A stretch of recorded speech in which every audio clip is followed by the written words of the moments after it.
रियाज मजारी साहब। पाकिस्तान का नहीं था, ये वज़ीरों का अपना बजट था और जिन्होंने इलेक्शन लड़ना है तो उन्होंने अपने हलके में भरपूर तरक्याती मुद्दे और ये दिए। जो हमारे से पसमानदा इलाका है, हमारा रुझान तहसील या डिस्ट्रिक्ट राजनपुर में, उसमें कोई चीज़ नहीं रखा गया। मैं काफ़ी वज़ीरों को भी मिला हूँ इस सिलसिले में, उनसे भी मैंने रिक्वेस्ट की है। आपको मैं एक इतला देना चाहता हूँ कि एक 8वां वंडर ऑफ द वर्ल्ड है हमारे तहसील में, जो होते हैं वो कहते हैं 7 अजूबे हैं कि क्या वंडर ऑफ द वर्ल्ड, एक 8वां हमारा तहसील में है। एक पुल बना हुआ है जी, 2012 से बन गया है, ना फेडरल गवर्नमेंट का उसके ऊपर एक पैसा लगा है, ना सूबाई हुकूमत का कोई पैसा लगा है, लेकिन अभी तक वो पुल बना हुआ है। हमारे पास वो कनेक्टिंग रोड्स नहीं है। किसी हुकूमत को कोई जरूरत नहीं हो रही या तकलीफ नहीं हो रही कि हमको वो पुल के लिए पैसे दे, और जितना पैसा वो रखा गया है वो मेरी जिंदगानी में वो नहीं बन सकता। मैं हैरान हूँ कि हम जब बात करते हैं, सूबा महाज की बात करते हैं, सूबा साउथ पंजाब की बात करते हैं, हमारा मकसद ये नहीं होता कि हमने कोई चीफ मिनिस्टर बनना है या गवर्नर बनना होता है। हमारा मकसद ये होता है कि हमें वो उसके पंजाब में उसके साथ नहीं रखा जाता। एक वाहिद ज़िला है, एक तहसील है मेरा, आपको मैं बताना चाहता हूँ जहाँ गर्ल्स कॉलेज नहीं है, there is no girls college. कई यूनियन काउंसिल हैं जहाँ प्राइमरी स्कूल नहीं है। ये हम पाकिस्तान में और हैं पंजाब में, लेकिन अगर किसी से जाके पूछो, प्रेस वालों से पूछो, किसी से पूछो, वो कहते जी ये सरदार साहबान है, ये तो नहीं चाहते, इल्म नहीं चाहते, ये तालीम नहीं देना चाहते लोगों को, ये खुद नहीं स्कूल बनवाना चाहते। अब उनको जो हमारे गांव में बैठे होते हैं लोग, वो समझते हैं कि जब वो हमको वोट देते हैं, हमको एमएनए बना के यहाँ भेजते हैं, वो समझते हैं कि हम 24 घंटे प्राइम मिनिस्टर से बैठे मिल रहे होते हैं और वजीरों से बैठे मिल रहे होते हैं। उनका सोच ये होता है। और कई तो ये समझते हैं कि जब हम वहाँ से आ रहे होते हैं रुझान से इस साइड पे, तो टूल प्लाजा पे वो प्राइम मिनिस्टर साहब हमारा इंतजार कर रहा होता है, हमें वेलकम कर रहा होता है। उनको ये पता नहीं है कि हमको पता नहीं कैसे कितने पापड़ बेलने पड़ते हैं सिर्फ मुलाकात के लिए। तो हमारे लिए ये मुसीबतें हैं। मैं एहसन इकबाल साहब से भी जाके मिला, वज़ीर साहबान आ गई है। मैंने उनको कहा जी ये 2012 में ये पुल बना है, खलीफा ब्रिज, ना आपका कोई पैसा लगा हुआ है, ना फेडरल गवर्नमेंट का, और ये अभी तक उसके ऊपर 35 करोड़ जी। चलो जी 35, अगले दफा 35 करोड़ और देंगे। ये तो 10 साल क्या 20 साल तक ये इस मनसूबा खत्म नहीं होना। अगर यही पुल अगर रावी पे होता क्या इतने साल लगते, या जेलम पे होता लगते? नहीं, ये रुझान तहसील है जी, it's a backward area, nobody gives a damn. क्यों? तो कोई बोलने वाला नहीं है। किसने जाना है, किस वजीर ने यहां से जाना है रुझान, किस प्राइम मिनिस्टर ने जाना है या किस फाइनेंस मिनिस्टर ने जाना है? उनको अपने स्विमिंग पूल के लिए, अपने इलाकों में स्टेडियम बनाने के लिए तो बड़े पैसे हैं, 18 अरब रुपए उन्होंने ठोके हैं अपने इलाकों में। रुझान तहसील के लिए राजनपुर के क्या रखा गया? हमारा वहद एक पंजाब में एक जिला है राजनपुर। कैन यू बिलीव कि वहां सुई गैस नहीं है, वहां यूनिवर्सिटी नहीं है। जब भी बैठो यहां देखो तकरीरें हो रही हैं जी, पिंडी में जी स्कूल बनाया जाए, यूनिवर्सिटी बनाया जाए, लाहौर में ये होना चाहिए, मेडिकल कॉलेज होने। ओ भाई, दुनिया में हर जगह रवाज ये है कि वो यूनिवर्सिटी स्कूल इस तरह के पसमानदा इलाका या दूर दराज इलाकों में बनाते हैं, लोग वहाँ तालीम हासिल करते हैं और वो इलाके डेवलप होते हैं। नहीं, हमारा जो कुछ भी है हमने शहरों में डालना है ताकि वो देहातों से आबादी वहाँ शिफ्ट हो रही है मेजर सिटीज़ में। तो हम ये रिक्वेस्ट करेंगे, हमारी बहन बैठी है, उनसे पूछें कि जी मेरी ज़िंदगी में ये पुल बनेगा या नहीं बनेगा? आपका तो 1 रुपया भी नहीं लगा हुआ खलीफा पुल के ऊपर, ना फेडरल गवर्नमेंट ने दिया है ना सूबाई गवर्नमेंट ने दिया है। मज़े की बात यह है कि हमारा तहसील जो है वहाँ गर्ल्स कॉलेज नहीं है। अगर कॉलेज है वो क्या बॉयज़ का ये है, वैसे सूबाई महकमे सूबाई चीज़ें हैं, लेकिन मैं बताना चाहता हूँ on the floor of the house, वहाँ एक पैसा गवर्नमेंट बॉयज़ कॉलेज के लिए बॉयज़ कॉलेज के लिए भी वो हमें यूएई गवर्नमेंट ने दिए। हमारे उन्होंने 3 हॉस्पिटल्स बनाए हैं, वो भी यूएई गवर्नमेंट ने दिए हमें, जिससे हमारा, अगर आप तवज्जो देंगे तो जनाब हम बोलेंगे, वैसे अगर आपने तवज्जो नहीं देनी तो फिर हम बैठ ही जाएं। आप भी पसमानदा इलाके से है तो आपको तो सुनना ही चाहिए हमारी दर्द भरी आवाज़ें। कुछ बातें मैं आज करूँगा, कल टाइम तो बहुत है, बंदे कम है। शुक्र है कि वो कैसर साहब नहीं है, असद कैसर साहब तो हमें बोलने नहीं देते, कम से कम आप बोलने तो देते हैं। तो मैं ये कहना चाहता था कि हमारा इलाका बहुत पसमानदा है। ये इनको चाहिए था, जो पीडीएम की हुकूमत है, हम तो वैसे नाम के ऑपोजिशन हैं, ऑपोजिशन करते भी हैं, थोड़ा बहुत करते हैं, नाम के ऑपोजिशन है, कुछ हमारा भी ख्याल करें। हमारे मेरे मेरे वो कॉलेज या स्कूल मेरा कोई ज़ाती नहीं होंगे, वो हमारे वो गरीब आदमियों के, हमारे गरीब बच्चे वहाँ पढ़ेंगे। यूनिवर्सिटी का, जितने भी यूनिवर्सिटी कहीं बन रहे हैं उनको कट किया जाए, और हमारे इलाके में जो पसमानदा इलाके हैं जहाँ तालीम की कमी है, यूनिवर्सिटीज़ वहाँ शिफ्ट की जाए। वहाँ मैं आपको बताऊं कि हमारे तहसील 82 में बना है, डीएसपी का घर नहीं है, एसी का घर अभी बन रहा है। ये हमारी हालत है। स्कूल है नहीं, और लोगों को ये इंप्रेशन दिया जाता है कि जी सरदार साहब, वो भाई हम यहाँ शोर मचा मचा के थक जाते हैं, बजट दो कि स्कूल बनाए, कोई लोगों को तालीम मिले नहीं। फिर वहाँ हमारा लॉ एंड ऑर्डर का मसला है। फिर मीडिया में ये कहते हैं जी ये लॉ एंड ऑर्डर का सोशल इकोनॉमिक वजह है, तालीम नहीं है, ये नहीं है, वो नहीं है, फलाना नहीं। भाई तालीम क्या हमने रोका हुआ है? हमारा रुझान का हाई स्कूल 1901 में बनाया जी, जब हमारे बुजुर्गों ने बनाया था। उस वक्त डेरा गाजी खान डिस्ट्रिक्ट होता था जी, एक डेरा गाजी खान में होता, दूसरा रुझान में था, एक तौंसा में था। अब हम अभी तक उसी के 1901 में बैठे हैं, और अभी तक हमें कोई ना तालीम के हमारे लोगों को कुछ मिल रहा है, ना हमें इंफ्रास्ट्रक्चर। बिल्कुल अभी ये पानी आया, फ्लड आया, रोद कोई आई है, रोद कोई उन्हें हमारा पूरा तहसील तबाह कर दिया है, पूरा का पूरा तहसील तबाह कर दिया है। कच्ची कनाल हमारे इलाके से गुजरती है 80-90 किलोमीटर, लेकिन हमें पानी नहीं मिलता। जो हमारा पानी का हिस्सा है वो 300 किलोमीटर से आता है तौसा बराज से, और बड़े बड़े सरदार, बड़े बड़े कौमें बैठी हैं, जब हमारे पास पहुंचता है तो वो पानी होता ही नहीं है। तो मेरा अर्ज़ करने का मकसद ये था कि आई होप ये कुछ करें मिनिस्टर साहबान, हमारे लिए कुछ ना कुछ कट मारें।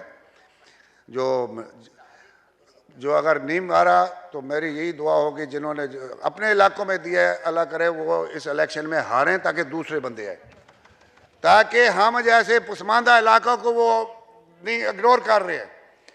वो सिर्फ अपने मज़े की। एक और बड़ी अजीब बात होती है, जब भी अखबार निकालो, ये जी ये नौकरी आ रही है फेडरल गवर्नमेंट की, हमारे वहाँ के गरीब अवाम पैसे भरते हैं, एक एक फाइल बनाने के लिए 4-5 हज़ार लगता है, इंटरव्यू के लिए 5 से 10 हज़ार 50 हज़ार रुपया लोग भरते हैं।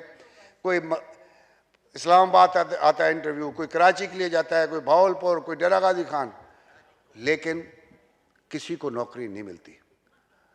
और उनको ये इंप्रेशन दिया जाता है कि जी ये जितने भी एमएन हैं इनके हाथ में नौकरियाँ। अब उनको क्या बताएं कि भी हमें तो एक चपरासी की नौकरी भी नहीं मिलती, एक चपरासी की नौकरी नहीं मिलती, लेकिन वहाँ ये इंप्रेशन दिया जाता है कि ये जी एमएनएज़ के हाथ में है नौकरियाँ, ये आपको देंगे। और लोग हज़ारों की तादाद में उनसे मजाक होता है, इश्तिहार दिए जाते हैं, वो यहाँ धक्के खाते हैं, उनको नौकरी नहीं मिलती। और मेरे इत्तला के मुताबिक, शायद मेरे गलत हो, कि यहाँ अब जो मिनिस्टर बैठे हैं अपने महकमे में धड़ाधड़ नौकरियाँ दे रहे हैं, लेकिन हमको नहीं बता रहे। और हमारे लोग जो है वहाँ के गरीब लोग, वो हमें पूछते हैं, हमें गालियाँ देते हैं कि जी आप हमारे लिए बात नहीं करते, हमें नौकरी नहीं देते। अब हम क्या कहें जी, मिन्नत तो हम बड़ी करते हैं वजीरों की, हमें एक नौकरी भी नहीं मिलती, एक चपरासी की नौकरी भी नहीं मिली आज तक। और फिर हम उनके ऊपर मजाक करते हैं, इश्तिहार देते हैं, लोग नाम क्या फेडरल गवर्नमेंट में जी FIA में, फलाने महकमे में जी ये नौकरी आई हुई है। वहाँ से हज़ारों के तादाद के लोग नाम क्या एप्लीकेशन भरते हैं और पैसे भरते हैं। 20 से 50,000 रुपया आके नौकरियों के लिए इंटरव्यू, लेकिन होते ही नहीं। तो ये मजाक तो कम से कम ये तो बंद किया जाए। आज मुझे फ़ोन आया कि जी मैप्को में पावर डिवीजन में नौकरियां आ रही। मैंने कहा यार मैं स्टैंडिंग कमेटी में हूँ, मुझे तो पता नहीं आपको किसने बताया? पता नहीं अखबार वाले खुद देते हैं या पता नहीं कोई मसला होता है क्या नहीं होता। तो कम से कम वो गरीब लोगों से मजाक तो बंद किया जाए, ये इश्तिहार तो बंद करें। प्राइम मिनिस्टर साहब से मेरी बात हुई, मैंने कहा जनाब कोई नौकरी हमारे पसमानदा इलाका है उधर दे। तो कहते जी हमारे पास अभी सिस्टम नहीं है, पैसे नहीं है, अल्लाह करेगा जैसे आएगा तो हम करेंगे। हमारा एक वह तहसील है, उधर एक डीएसपी भी नहीं है, एक इंस्पेक्टर नहीं है हमारे तहसील में, हमारे तहसील का। बाकी तो छोड़ो, नौकरियां होती हैं तो हमारे तहसील में नहीं मिलती। हमारे से जुल्म क्या हुआ कि जब ये इलेक्शन हुआ मोहसिन लगारी साहब का, पीटीआई का उम्मीदवार था, परवेज इलाही साहब उस वक्त चीफ मिनिस्टर थे, हमारे तहसील की नौकरियां जामपुर तहसील में दी गई। क्या वहां गरीब लोग नहीं थे? जो इलेक्शन करे, वो जो पार्टी का हो, वो उधर के उस तहसील के उस जगह की नौकरियां किसी और को देते हैं। हम इसके बिल्कुल मुखालिफ हैं। भाई आप हमारी तहसील में जो हमारी नौकरियां, भाई मुझे ना दो अगर मेरी शक्ल पसंद नहीं, जो हमारे मुखालिफ हैं उन वो जो उन्होंने हमें वोट नहीं दिया, क्या वो गरीब नहीं? चलो हमको ना दो, उनको तो दो, कम से कम हमारी तहसील में तो नौकरी है, बेरोजगारी तो खत्म हो।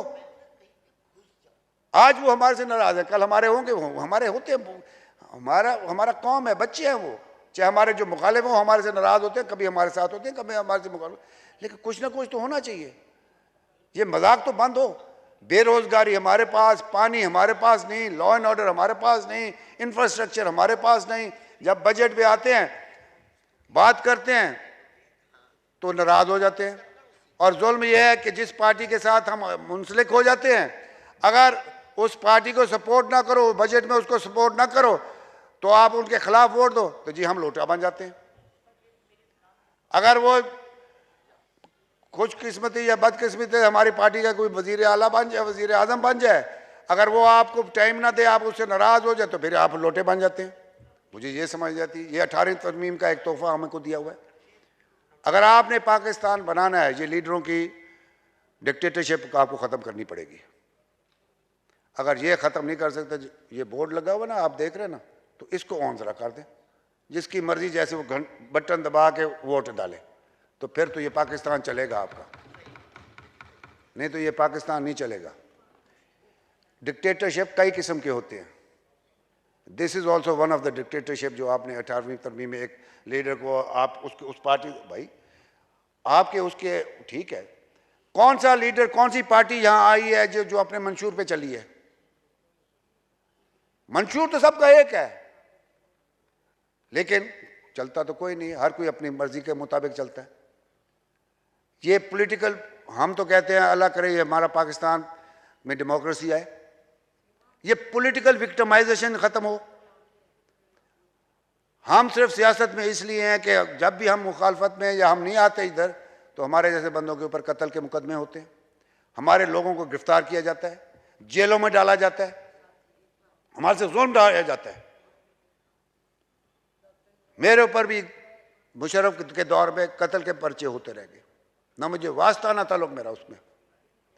3 डिवीजन में, Dera Ghazi Khan division, Multan division, Bahawalpur division में मैं पेशे मुख्तार फिर रहा था, ना मेरा वास्ता ना ताल्लुक। क्यों? It was a political victimisation. हम यहाँ जितने भी यहाँ बैठते हैं, यहाँ इलेक्ट होके आते हैं, जब हम किसी अपने मुखालिफ को पर्चा दिलवाते हैं या उसको करते हैं, हमें बड़ा मज़ा आ रहा होता है, लेकिन हम ये नहीं सोचते हमारे पर भी ऐसी होगा। और हमारे लीडरान को ये याद रखना चाहिए, हम अपने वोटरों की इज्जत करते हैं तो हम यहाँ आते हैं। हम आपको जहाँ प्राइम मिनिस्टर की सीट पे बिठाते हैं, आप हमारी इज्जत करेंगे तो आप वहाँ बैठेंगे, लेकिन वो इज्जत नहीं करते। कई वजीर तो ये समझते हैं कि हम घर से वजीर बन के आए हैं, मिलना गवारा नहीं करते। कोई जायज़ काम हो तो भली करे, नाजायज़ हो तो बिल्कुल कह दे भाई नहीं। भाई इज्जत तो दे आदमी मेंबर्स को। और एक चीज़ मुझे बड़ी शर्म आती है जब हम आके असेंबली में एक दूसरे को गालियां देते हैं। वहाँ हमें लोग पता नहीं किस तरीके से भेजते हैं, हमें अपने इलाके में मोअज़्ज़ज़ बंदा बना के, हमें इज्जतदार बना के यहाँ भेजते हैं, और यहाँ हम क्या करते हैं, ये बेंच वाले उधर की उनको गालियां देते हैं, वो इधर के देते हैं। एक ये, दूसरा हम खुशामद करते हैं। खुशामद ऐसे शुरू करते हैं जब बजट स्पीच हो तो हमने अपने लीडर की खुशामद करनी है, वो भी ना उसका वास्ता ना ताल्लुक।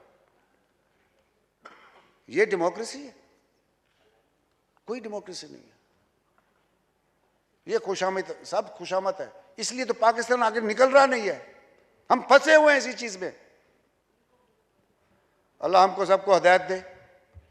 ये तो मैंने बजट के ऊपर थोड़ी सी तकरीर की, अभी मैं कल फिर भी मंडे को करूंगा, तो आज तो मैं कोई तैयार भी नहीं था, तो अल्लाह रिक्वेस्ट करूंगा अपनी बहन को कोई सखावत का कोई कलम लिखे और हमारे वो खलीफा ब्रिज के लिए कुछ ना कुछ दे, नहीं तो शोर मैं बहुत बचाऊंगा। थैंक यू जी। शुक्रिया जी।